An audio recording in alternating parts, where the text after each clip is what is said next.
Pessoal, foi publicada a portaria do Ministério do Trabalho e Emprego a 3211, agora no dia 18 de agosto, e ela regulamenta a implementação do FGTS Digital. Vamos dar uma olhadinha nela junto comigo?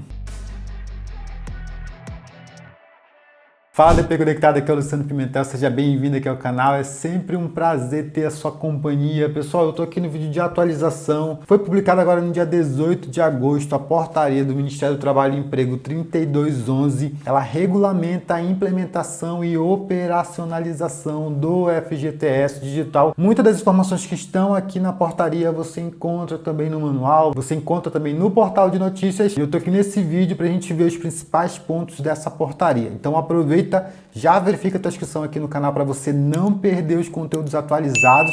Se você não está inscrito, só é clicar aí no botão de se inscrever. Você já sabe que a sua inscrição apoia a geração de conteúdo. Deixa like e compartilha esse vídeo aí nos grupos de DP. Então vamos dar uma olhada aqui na portaria. Deixa eu compartilhar minha tela com vocês. Ela foi publicada ali no Diário Oficial da União. Eu vou deixar o link aqui na descrição.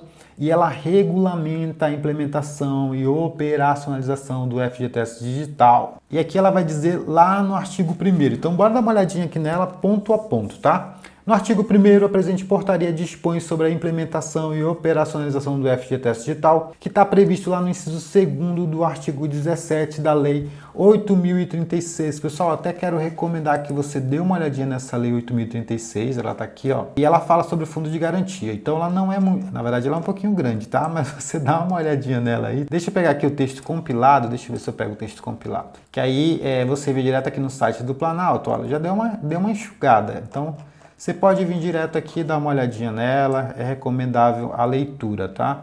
Tem aí 32 artigos, então aqui ele está falando do artigo 17 do inciso 2º, né? Então lá no artigo, vamos lá, no artigo 17, o que vai dizer lá? Artigo 17, o inciso 2º, ele vai dizer o seguinte, aqui no artigo 17. O Poder Executivo assegurará a prestação de serviços digitais aqui aos empregadores que facilitem e desburocratizem o cumprimento das obrigações perante ao fundo, incluídos a geração de guia, parcelamento de débito, a emissão sem ônus do certificado de regularidade do FGTS e a regularização de procedimentos de constituição e compensação, o desenvolvimento e a manutenção e a evolução dos sistemas e ferramentas necessários à prestação de serviços a quem se refere o caput deste artigo serão custeados pelo fundo. Então, essa lei aqui é interessante você dar uma olhadinha nela. E aqui ele, no artigo 1º, ele vai falar sobre a implementação. O FGTS será implementado conforme o cronograma a ser divulgado, porque essa portaria aqui nós tivemos acesso ao cronograma de implantação.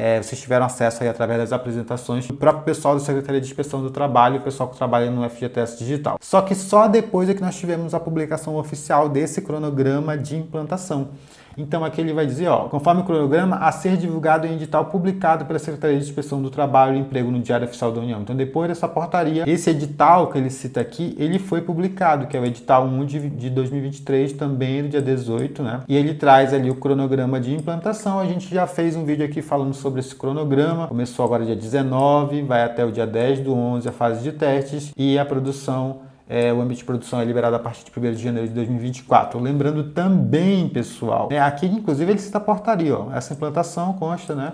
A descrição da atividade de cada fase de implantação consta na portaria, essa portaria que a gente está olhando, 3211. E aqui também ele vai falar que esse edital ele pode ser modificado todo em parte por decisão unilateral da Secretaria de Inspeção do Trabalho. Ok? Então aqui no artigo 2º ele fala dessa implementação conforme cronograma, e aí no parágrafo 1º ele vai dizer o seguinte, ó, o cronograma conterá 2 etapas de produção e operação que serão desenvolvidas em ambiente de produção e operação limitada, esse que começou agora dia 19, e o ambiente de produção e operação efetiva é aquele que vai começar em janeiro do ano que vem, né? Janeiro de 2024 é a previsão. No parágrafo 2º ele vai dizer o seguinte, a etapa desenvolvida em ambiente de produção e operação limitada, nos termos do inciso 1º do parágrafo 1º, servirá para que o usuário possa testar o FGTS Digital antes do seu início de operação efetiva, utilizando-se, isso aqui é importantíssimo, pessoal, e eu sempre estou falando aqui nos encontros, dessa informação aqui, porque nós estamos utilizando o quê? Os dados reais transmitidos aonde? No e-social, com a possibilidade de simular sem qualquer valor legal a geração e recolhimento de guias. Então hoje, nessa fase de testes, você está testando com dados reais que foram declarados lá no e-social. Então esse ambiente de teste está ligado ao ambiente de produção do e-social. certo? No parágrafo 3º ele vai dizer o seguinte: na etapa desenvolvida em ambiente de produção e operação efetiva, nos termos do inciso 2º do parágrafo 1º, o empregador ou responsável será obrigado a, inciso 1º aqui do parágrafo 3º, elaborar a folha de pagamento e declarar os dados relativos aos valores do FGTS no E-Social, a prestar informações relativas à base de cálculo de indenização compensatória a que se refere o parágrafo 1º do artigo 18 da Lei 8.036. Ele cita novamente aqui, seria aqui, né, aquela multa rescisória. Então, se você quiser dar uma olhadinha depois lá no artigo 18, você vai lá na Lei 8.036, tá bom? Então, na etapa de produção, as bases devem ser informadas no E-Social, né? O empregador ele é obrigado a declarar e também ele é obrigado a informar as bases relativas, né, as informações relativas às bases de cálculo para a indenização compensatória. Então, a gente vai precisar alimentá-la no sistema do FGTS, o histórico de remunerações, ou até mesmo a gente pode apenas informar o saldo da base da conta do trabalhador para que seja calculada a multa rescisória lá no sistema do FGTS Digital. Parágrafo 4º. As funcionalidades e ferramentas do FGTS Digital, bem como sua regulamentação, serão introduzidas de forma gradual, não gerando para o usuário o direito de exigir a utilização daqueles que ainda não estiverem disponíveis. E é o que está acontecendo agora, né? Foi liberado o sistema, o modo de procuração não estava disponível, depois eles liberaram o modo de procuração. Então, conforme ele for avançando aí, eles vão liberando as funções que estão disponíveis no portal. No artigo 3º ele vai falar sobre a competência, então compete à Secretaria de Inspeção do Trabalho a gestão do FGTS Digital, então quem faz a gestão da plataforma é a Secretaria de Inspeção do Trabalho, bem como divulgar as ações relacionadas à implementação, manutenção e aperfeiçoamento do FGTS Digital, aprovar e publicar atos normativos relacionados ao FGTS Digital, bem como expedientes de caráter administrativo necessário ao fiel cumprimento do disposto dessa portaria. No artigo 4º, a Secretaria de Inspeção do Trabalho ela poderá constituir grupos técnicos para especificar, desenvolver, implementar e aperfeiçoar o FGTS Digital, bem como para subsidiar a elaboração de manuais de orientação e atos normativos. No parágrafo único, as publicações relativas aos manuais e orientações, bem como outras orientações operacionais, serão divulgadas no sítio oficial do FGTS Digital, no gov.br, disponível no endereço gov.br/FGTS Digital. Inclusive, esse tópico aqui é um tema de um próximo vídeo que a gente vai fazer aqui no canal, mostrando para você onde é que você encontra essas informações no portal do FGTS Digital, certo? Lá no artigo 5º vai falar sobre o acesso, então bora lá dar uma olhada. O acesso ao usuário ao FGTS Digital será realizado mediante a autenticação da identidade digital na plataforma gov.br com selo de confiabilidade nível prata ou ouro. Parágrafo 1º do artigo 5º. O acesso da pessoa jurídica ou equiparada será efetuado pela pessoa física, que é a representante legal perante ao caráter CNPJ, ou a utilização do certificado digital da pessoa jurídica, o CNPJ, cujo responsável corresponda ao seu representante legal perante ao CNPJ. No parágrafo 2º, no primeiro acesso ao FGTS Digital, isso aqui é importante porque está acontecendo isso agora, quando você faz o primeiro acesso, acontece exatamente isso que está aqui, ó. O usuário deve conferir os dados cadastrais, então já te leva direto para a tela de dados cadastrais da empresa e informar pelo menos o endereço de correio eletrônico, o telefone de contato e a frase de segurança. Então essas informações são as informações que pedem ali quando você faz o primeiro acesso à plataforma, ele te leva direto para a tela de cadastro e você precisa incluir esses dados, que são dados da empresa, tá bom? No parágrafo 3º, o usuário deverá manter os seus dados cadastrais atualizados. No parágrafo 4º, o FGTS Digital e os sistemas a ele integrados utilizarão os dados cadastrais declarados perante a Receita Federal do Brasil, no CPF e no CNPJ, cabendo ao empregador responsável pelo FGTS mantê-los corretos e atualizados, especialmente o endereço completo do seu primeiro domicílio, os quais serão reputados validados para todos os atos fiscais que vierem a ser realizados para os fins previstos nessa portaria. A gente sabe que agora, com essa ferramenta, vai melhorar muito a ação do órgão fiscalizador quanto ao FGTS. Então aqui ele vai usar os dados da empresa, do responsável, que estão na base da Receita Federal, certo? E a gente sabe que é muito comum as empresas manterem aqueles endereços ali no CNPJ desatualizado, o e-mail desatualizado, o telefone desatualizado. Então é importante que você mantenha atualizado, porque são eles que vão aparecer no FGTS Digital e é através desses que você vai receber notificações, né? No artigo 6º, fala sobre o acesso ainda. O acesso ao FGTS Digital para exercício de atos em nome de terceiros, aqui é no caso procuração, né? Será permitido à pessoa legalmente habilitada mediante a mandato digital gerado obrigatoriamente pelo sistema de procuração eletrônica integrado ao FGTS Digital. A gente já fez aqui uma live falando sobre esse sistema, o SPE, que é um sistema onde você está cadastrando as procurações para acesso ao portal. Você não utiliza a procuração do Conectividade, você não utiliza a procuração do ECAC, você vai utilizar as procurações que estão sendo cadastradas nesse sistema, ok? Parágrafo único. Os mandatos produzidos a partir da etapa previstas no inciso 1º do parágrafo 2º, ou seja, aqui do artigo 2º que a gente está olhando, né, que seria na fase de testes, permanecerão válidos na etapa seguinte, respeitando os prazos de vigência estipulados nos respectivos documentos, que agora, né, a procuração ela tem validade de até 5 anos, e todas as procurações que estão sendo cadastradas agora, na fase de teste, elas permanecerão válidas quando entrar em produção o FGTS, tá bom?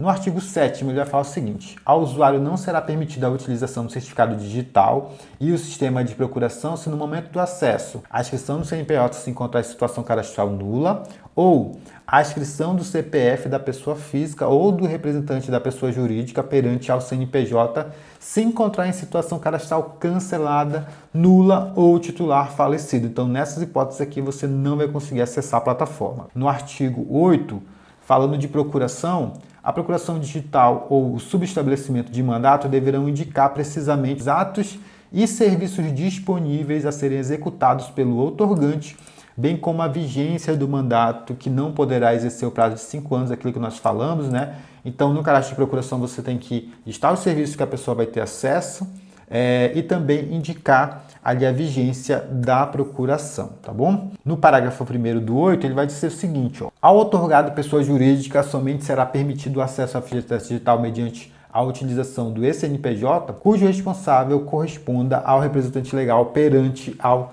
CNPJ, né? Então a regra de segurança aqui para o acesso com esse CNPJ. O outorgante poderá editar novos poderes ao outorgado durante o prazo de vigência do mandato, ficando vedada a revogação parcial dos poderes sem prejuízos de revogação total ou nova outorga com poderes almejados, tá? Esse aqui ele está falando sobre as regras, né, de procuração. Então tem várias regras ali para você conceder a procuração, inclusive tem os níveis que ele vai falar agora no artigo 19, então você quando cadastra uma procuração ali, né, se você precisar depois aditar novos poderes, ele vai dizer o seguinte, ó: tem uma regrinha aqui, poderá aditar os novos poderes ao outorgado durante o prazo de vigência do mandato, ficando vedada a revogação parcial, sem prejuízo de revogação total e nova procuração com os poderes almejados. Então nesse caso aqui você pode editar, adicionar novos poderes, você não pode revogar o que está ali. Então você adicionando novos poderes não vai ter prejuízo nenhum para aquela procuração que já foi cadastrada, tá bom? No artigo 9 ele vai falar sobre os níveis, então nós temos até 2 níveis de procuração, tá? Então o sistema de procuração eletrônica ele permite 2 níveis de subestabelecimento nos seguintes termos: